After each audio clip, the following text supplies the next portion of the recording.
واقعہ سلطان صلاح الدین ایوبی قسط نمبر 395 اپنا اسلامک اسٹوڈیو۔ اگر تم سلطنت کی مسند پر بیٹھ کر اپنے دشمن کو اس لیے نظر انداز کیے رکھو گے کہ اطمینان سے قوم پر حکومت کر سکو تو اس مسند کی عمر طویل نہیں ہوگی۔ شہیدوں کی روحیں جنات بن کر تمہاری مسند کو الٹ دیں گی۔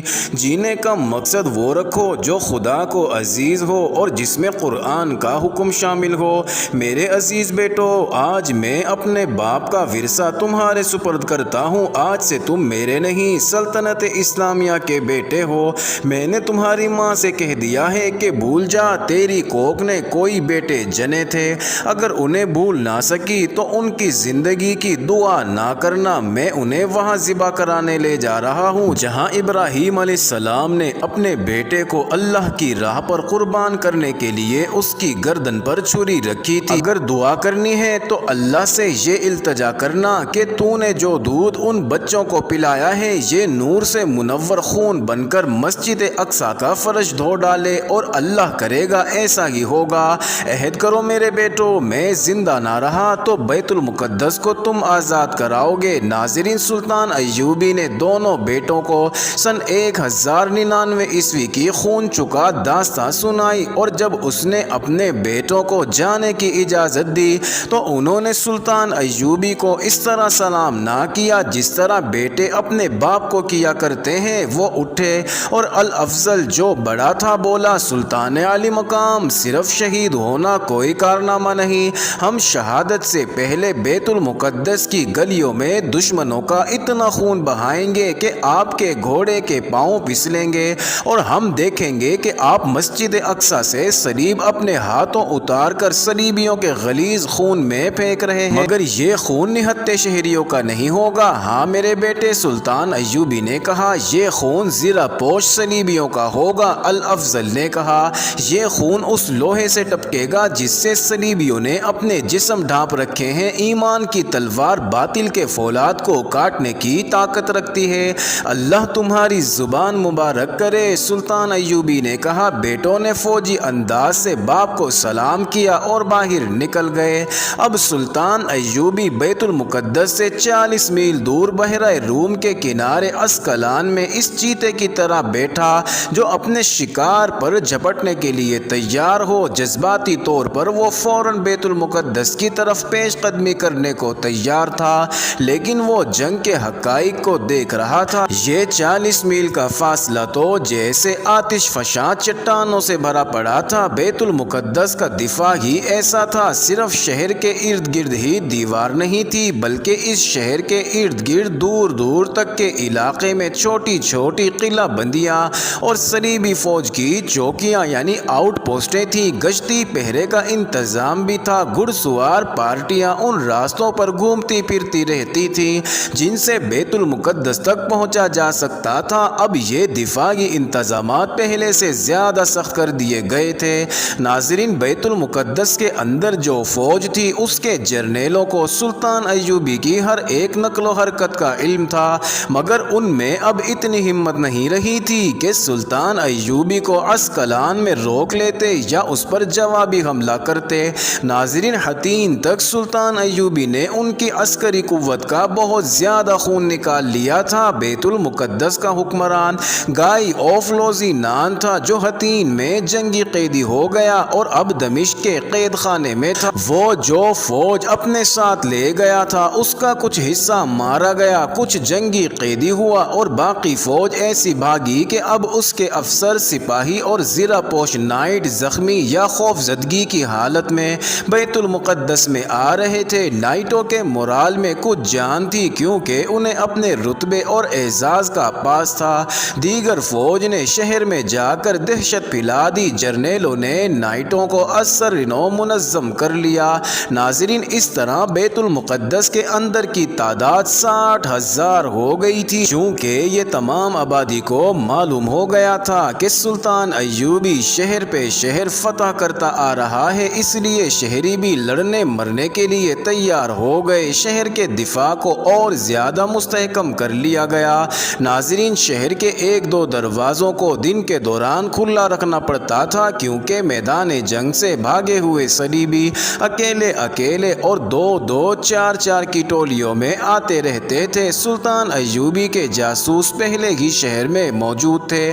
اب بھاگے ہوئے صلیبیوں کے بھیس میں چند اور جاسوس اندر چلے گئے اور شہر کے دفاعی انتظامات اور دیوار کو اچھی طرح دیکھ کر نکل بھی آئے۔ مسلمان پر پابندیاں پہلے سے زیادہ سخت کر دی گئیں۔ ناظرین، بیت المقدس سے 10-12 میل عسقلان کی طرف صلیبیوں کی ایک چوکی تھی جس میں 100 کے قریب صلیبی فوجی رہتے تھے۔ انہوں نے خیمے نصب کر رکھے تھے۔ ستمبر 1187 کی ایک رات ان کی چوکی کے قریب ایک دھماکہ سا ہوا، پھر 2-3 اور ایسے ہی دھماکے ہوئے۔ ان کے فوراً بعد شعلے اٹھے اور 3-4 خیمے جلنے لگے۔ سپاہی جاگ کر ادھر ادھر بھاگے۔ جوں ہی صلیبی فوجیوں میں ہلچل مچی، ان پر ہر طرف سے تیر آنے لگے۔ جلتے خیموں کی روشنی میں وہ نظر آ رہے تھے یہ آتش گیر سیال کی ہانڈیاں تھیں جو سلطان ایوبی کے ایک چھاپہ مار جیش نے چھوٹی منجنیق سے پھینکی تھی۔ یہ چوکی میں گر کر ٹوٹی تو جہاں یہ گری تھی وہاں جلتے ہوئے فلیتوں والے تیر چلائے گئے۔ آتش گیر سیال جل اٹھا۔ ناظرین، صلیبی ادھر ادھر بھاگے تو انہیں پتا چلا کہ وہ گھیرے میں آئے ہوئے ہیں اور زندہ نکل نہیں سکیں گے۔ چھاپہ ماروں نے للکارنا شروع کر دیا، زندہ رہنا چاہتے ہو تو ہتھیار ڈال کر ایک طرف کھڑے ہو جاؤ۔ شعلوں کی دہشت اور تباہ کاری تو اپنی جگہ تھی۔ ناظرین، سلطان ایوبی کے چھاپہ ماروں کی للکار نے صلیبیوں کا رہا سہا دم خم بھی ختم کر دیا۔ وہ ہتھیار ڈال کر چھاپہ ماروں کی حراست میں آ گئے۔ ان کی تعداد 25-30 رہ گئی تھی۔ ان سے ہتھیار اور گھوڑے وغیرہ لے کر پیچھے بھیج دیا گیا۔ ناظرین، صبح طلوع ہوئی تو اس جلی ہوئی چوکی میں سلطان ایوبی کے ہراول دستے کا ایک جیش پہنچ چکا تھا۔ اس سے فوج کی پیش قدمی خاصے دور علاقے تک محفوظ ہو گئی۔ چھاپہ ماروں کی حالت جنگل کے درندوں کی سی ہو گئی تھی۔ دو جان باز جھاڑیوں، ٹیکریوں اور چٹانوں میں چھپ چھپ کر گھومتے پھرتے رہتے تھے۔ جہاں انہیں گشتی سواروں یا پیادہ سپاہیوں کی آواز آتی وہ چھپ جاتے اور جب صلیبی قریب آتے یہ ان پر ٹوٹ پڑتے۔ 2 آدمی اگر 6 آدمیوں پر ٹوٹ پڑے تو 2 کا کیا حشر ہوتا ہوگا۔ اس سے چھاپہ مار شہید بھی ہوتے تھے، زخمی بھی۔ ناظرین، یہ ان کی انفرادی جنگ تھی۔ انہیں کوئی کمانڈر نہیں دیکھ رہا تھا۔ وہ کہیں ادھر ادھر چھپے رہتے تو کوئی پوچھنے والا نہیں تھا، لیکن جسمانی ٹریننگ کے ساتھ ساتھ انہیں جو روحانی اور ذہنی ٹریننگ دی گئی تھی اس نے انہیں آگ بگولا کر رکھا تھا۔ حطین کی فتح کے بعد سلطان ایوبی نے جو بڑے شہر فتح کیے وہاں کے مسلمانوں کی حالت فوج کو دکھائی گئی تھی۔ انہیں مسجدوں کی بربادی اور بے حرمتی دکھائی گئی تھی اور انہیں بتایا گیا تھا کہ یہ جنگ کسی بادشاہ کی بادشاہی کے تحفظ کے لیے نہیں لڑی جا رہی بلکہ یہ اسلام کے تحفظ اور اس عظیم مذہب کے دشمن کے خلاف لڑی جا رہی ہے۔ اس ٹریننگ سے یہ جنگ ان کے ایمان کا جز بن گئی تھی۔ ناظرین، عسقلان میں سلطان ایوبی رات کو سوتا بھی کم ہی تھا۔ چھاپہ ماروں کی طرف قاصد آتے رہتے تھے اور بیت المقدس سے کوئی جاسوس بھی آ جاتا تھا، یہ رات کو بھی آتے تھے۔ ناظرین، سلطان ایوبی نے حکم دے رکھا تھا کہ کہیں سے کوئی پیغام کسی بھی وقت آئے تو اسے اسی وقت دیا جائے، خواہ وہ گہری نیند سو رہا ہو۔ چھاپہ ماروں کی رپورٹیں یہی ہوتی تھیں کہ فلاں مقام پر صلیبیوں کی ایک چوکی پر حملہ کیا گیا، اتنے صلیبی مارے گئے اور اتنے چھاپہ مار شہید اور زخمی ہوئے ہیں اور فلاں راستہ صاف کر لیا گیا ہے۔ اس کے مطابق سلطان ایوبی نقشے پر پیش قدمی کے راستے کی لکیر میں رد و بدل کرتا رہتا تھا۔ ناظرین، سلطان ایوبی نے سالاروں اور نائب سالاروں کی آخری کانفرنس منعقد کی۔ اس میں بحریہ کے کپتان الفارس بیدرون کو بھی بلایا گیا۔ الفارس کے پاس جب قاصد پہنچا اس وقت اس کا جہاز عسقلان کے 20 میل دور کھلے سمندر میں تھا۔ کشتی اس تک پہنچتے آدھا دن لگ گیا اور الفارس اسی کشتی میں رات کو عسقلان پہنچا۔ قاصد نے اسے بتایا تھا کہ سلطان نے تمام سالاروں کو بلایا ہے۔ وہ سمجھ گیا کہ یہ بیت المقدس پر حملے کے متعلق اجلاس ہوگا۔ جہاز سے قاصد کے ساتھ روانہ ہوتے وقت اس نے دونوں لڑکیوں کو بتایا کہ وہ عسقلان جا رہا ہے۔ سلطان نے بلایا ہے۔ ایک لڑکی نے پوچھا کیوں بلایا ہے؟ دوسری نے پوچھا میرے سرکاری فرائض کے متعلق تم پوچھ پوچھنا کیوں ضروری سمجھتی ہو؟ الفارس نے انہیں کہا، تمہیں کئی بار کہہ چکا ہوں کہ میری ذات کے سوا کچھ اور نہ پوچھا کرو۔ ناظرین دونوں ہنس پڑی۔ ایک بولی، اگر ہم اس قابل ہوتی تو آپ کی غیر حاضری میں آپ کے جہاز کو سنبھالے رکھتی اور دشمن کے جہاز آ جاتے تو ان سے لڑائی کرتی۔ تم جس قابل ہو میں تم سے وہی کام لوں گا۔ الفارس نے کہا، میری غیر حاضری میں زیادہ وقت نیچے ہی گزارنا، اوپر جا کر ملاحوں اور عسکریوں کے کام میں دخل نہ دینا۔ آپ کب واپس آئیں گے؟ رات شاید نہ آ سکوں۔ الفارس نے جواب دیا، کل شام تک آ سکوں گا۔ ناظرین الفارس لڑکیوں میں پوری طرح گھل مل گیا تھا۔ وہ اس سے سلطان ایوبی کے آئندہ اقدامات کے متعلق اکثر پوچھتی تھی۔ یہ بھی پوچھا کرتی کہ بحیرہ روم میں مصر اور شام کا بحری بیڑا بندرگاہوں میں ہے یا سمندر میں، اور کل کتنے جہاز ہیں، ان میں فوج کتنی ہے۔ ناظرین الفارس نے انہیں ٹالنے کی بجائے صاف کہہ دیا تھا کہ وہ اس سے ایسے سوال نہ پوچھا کریں۔ اس کے باوجود اپنے حسن اور ناز و ادا کا طلسم طاری کر کے اس سے کوئی ایسی بات پوچھ ہی بیٹھتی تھی جو فوجی راز ہوتا تھا۔ الفارس جذباتی مدہوشی سے فوراً بیدار ہو جاتا اور انہیں پیار سے ڈانٹ دیا کرتا تھا۔ نشے کی حالت میں انسان دل میں چھپائی ہوئی بات اگل دیا کرتا ہے، نشہ خواہ شراب کا ہو یا کسی دوائی کا، مگر الفارس شراب نہیں پیتا تھا، نہ جہاز میں کسی کو شراب یا کوئی اور نشہ آور چیز رکھنے کی اجازت تھی۔ الفارس بدکار بھی نہیں تھا، مگر وہ اپنے آپ پر ان لڑکیوں کا نشہ طاری کر لیا کرتا تھا جس سے اس کی تھکن دور ہو جاتی اور وہ تازہ دم ہو جایا کرتا تھا۔ یہ لڑکیاں تربیت یافتہ تھیں، انہوں نے دیکھا کہ الفارس میں نہ شراب کی عادت ہے نہ اس کے جذبات سفلی اور حیوانی ہیں، تو انہوں نے اس پر پیار اور محبت کا نشہ طاری کرنا شروع کر دیا تھا۔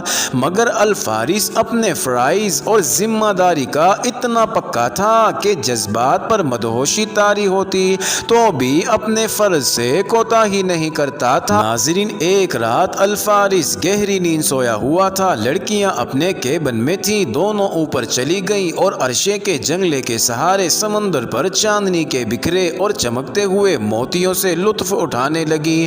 روزی، ایک لڑکی نے دوسری سے کہا، مجھے اپنے سامنے گہرا اندھیرا نظر آتا ہے، الفارس لگتا ہے موم ہے، لیکن کوئی ایسی ویسی بات پوچھو تو پتھر بن جاتا ہے، میرا خیال ہے ہم اپنا یہاں کام نہیں کر سکیں گی، کیا یہ بہتر نہیں ہوگا کہ اینڈریو آئے اور اسے کہیں کہ ممکن ہو تو ہمیں یہاں سے لے جائے۔ ناظرین اینڈریو وہ آدمی تھا جو چھوٹی سی کشتی جہازوں کے قریب لے جا کر کھانے پینے اور ضروریات کی اشیاء جہاز کے ملاحوں اور سپاہیوں کے ہاتھ بیچتا تھا۔ ناظرین آپ نے پچھلی قسط میں پڑھا کہ یہ آدمی ان لڑکیوں کو اتفاق سے ملا تھا، وہ غریب ماہی گیروں کے بحروپ میں اپنی کشتی پر الفارس کے جہاز کے قریب چیزیں بیچنے آیا تھا۔ اس نے لڑکیوں اور لڑکیوں نے اسے پہچان لیا تھا اور انہوں نے رسیوں کی سیڑھی نیچے کروا کر اسے چیزیں خریدنے کے بہانے اوپر بلا لیا تھا۔ اس نے لڑکیوں کو بتایا تھا کہ وہ الفارس کے ان 6 جہازوں کے ساتھ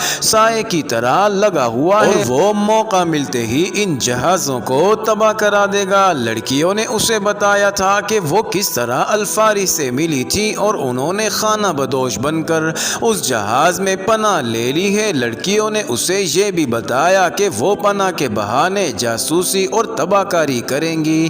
ناظرین اس آدمی کا نام اینڈریو تھا اور وہ تخریب کار جاسوس تھا۔ پہلی ملاقات کے بعد وہ 2 بار اپنے بحروپ میں آیا اور لڑکیوں سے ملا تھا۔ لڑکیوں نے اسے بتایا تھا کہ الفارس ان کے جال میں نہیں آ رہا اور وہ کوئی راز نہیں دیتا۔ اینڈریو یہ معلوم کرنا چاہتا تھا کہ یہ جہاز کب تک اس ڈیوٹی پر رہیں گے اور یہ ٹائر کی طرف جائیں گے یا نہیں۔ اس نے لڑکیوں سے کہا تھا، معلوم ہوتا ہے تم اپنا فن بھول گئی ہو، اس جہاز میں اکیلا الفارس نہیں، اس کا نائب بھی ہے اور اس کے نیچے ایک افسر اور بھی ہے، ان میں سے کسی کو گانٹ لو، ان میں رقابت پیدا کر دو، الفارس کے نائب کو اس کا دشمن بنا دو، اپنا جادو چلاؤ، تم کیا نہیں جانتی، سب جانتی ہو۔ ناظرین اس رات ایک لڑکی دوسری سے مایوس ہو کر کہہ رہی تھی کہ روزی، اینڈریو آئے تو اسے کہتے ہیں کہ ہمیں یہاں سے نکال لے جائے۔ سنو فلوری، روزی نے اسے جواب دیا، اینڈریو ہمیں یہاں سے نہیں نکال سکے گا، یہ جنگی جہاز ہے، تم دیکھ رہی ہو کہ رات کو عرشے پر، بلکہ وہ اوپر دیکھو مستول پر مچان بنائے ایک بحری سپاہی کھڑا ہے، فرار کی کوشش میں ہمارے ساتھ اینڈریو کے پکڑے جانے کا بھی امکان ہے، ہمیں اتنی جلدی مایوس نہیں ہونا چاہیے، دوسرا حربہ استعمال کریں؟ فلوری نے پوچھا۔ کرنا پڑے گا، روزی نے کہا، الفارس کا نائب کپتان تو پہلے ہی ہمیں بھوکی نظروں سے دیکھتا اور مسکراتا رہتا ہے، یہ لوگ بڑے لمبے عرصے سے سمندر میں ہیں، ان کے سروں پر موت منڈلاتی رہتی ہے، خدا نے مرد میں عورت کی جو کمزوری پیدا کی ہے وہ اسی کیفیت میں ابھرتی ہے، اشارے کی دیر ہے، یہ بتا دو کہ یہ کام میں کروں یا تم کرو گی؟ تمہیں مجھ سے زیادہ تجربہ حاصل ہے، میں ہی کر لیتی ہوں، فلوری نے کہا، لیکن اس کام کے اصول یاد رکھنا، روزی نے کہا، راز لے لینا لیکن اس کی قیمت صرف دکھا دینا، ادا نہ کرنا، اس شخص میں اتنی تشنگی بلکہ دیوانگی پیدا کرنا کہ یہ شخص تمہیں یا الفارس کو قتل کرنے کی باتیں کرنے لگے۔ ناظرین، الفارس کا نائب رؤوف کرد تھا، وہ ان لڑکیوں کو دیکھتا اور مسکراتا رہتا تھا، اسے معلوم تھا کہ یہ الفارس کی بیویاں یاد داشتہ نہیں اور یہ خانہ بدوش ہیں جنہیں الفارس نے اپنے جہاز میں پناہ دی ہے۔ ناظرین، رؤوف کرد کے دل میں لڑکیوں نے ہلچل بپا کر دی تھی، اس رات جب یہ لڑکیاں عرشے پر جنگلے کا سہارا لیے باتیں کر رہی تھیں، رؤوف اپنی ڈیوٹی پر کھڑا انہیں دیکھ رہا تھا، الفارس سلطان ایوبی کے بلاوے پر جا چکا تھا، اب جہاز رؤوف کرد کی تحویل میں تھا، فلوری عرشے کے جنگلے کے ساتھ کھڑی رہی، روزی ٹہلنے کے انداز سے وہاں سے چل پڑی اور رؤوف کرد کے قریب سے گزرتے مسکرائی، رؤوف کرد نے اسے اپنے پاس بلایا اور رسمی سی باتیں کی، روزی چلنے لگی تو رؤوف کرد نے اسے رکنے کو کہا۔ معزز ناظرین، یہ انٹرسٹنگ ویڈیو جاری ہے، اگلی ویڈیو قسط نمبر 396 میں دیکھنا مت بھولیے گا۔